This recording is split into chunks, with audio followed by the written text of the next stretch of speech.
Hello, गावठी गंगापूर चॅनलमध्ये आपले स्वागत आहे. आज आम्ही गेलो होतो शिवमहापुराण कथा ऐकायला वैजापूर तालुक्यामध्ये. गुरुवारपासून ही कथा चालू झालेली आहे बरं का.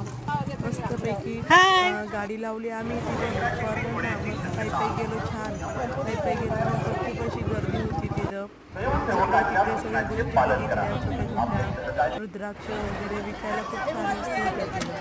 आणि तिथं असं स्टॅच्यू लावलं होतं महादेवाचं, छान केलं होतं. आणि मग असे हे त्यांनी असे 3 टाईपचे असे शेड केले होते. आणि त्याच्यामध्ये बसायला अशी जागा नव्हती पण कसं तरी करून ॲडजस्ट जागा भेटली आम्हाला. बसलो, कथा ऐकली पूर्ण. खूप छान वाटलं. तुम्ही पण ऐकायला नक्की जा. 2 जुलैपर्यंत ही कथा चालू आहे आपल्या वैजापूर तालुक्यामध्ये संभाजीनगर इथे. नक्की जा तिथे.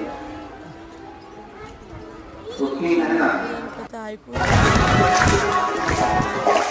ही कथा ऐकल्यानंतर नंतर आम्ही एक प्लॅन केलं.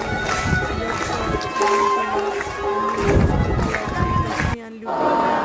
ती मला लहानपणापासून खूप आवडती.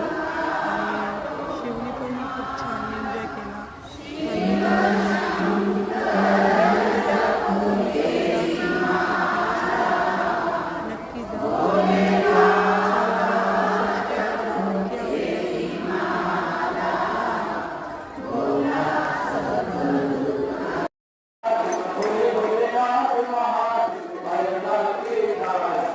बाय.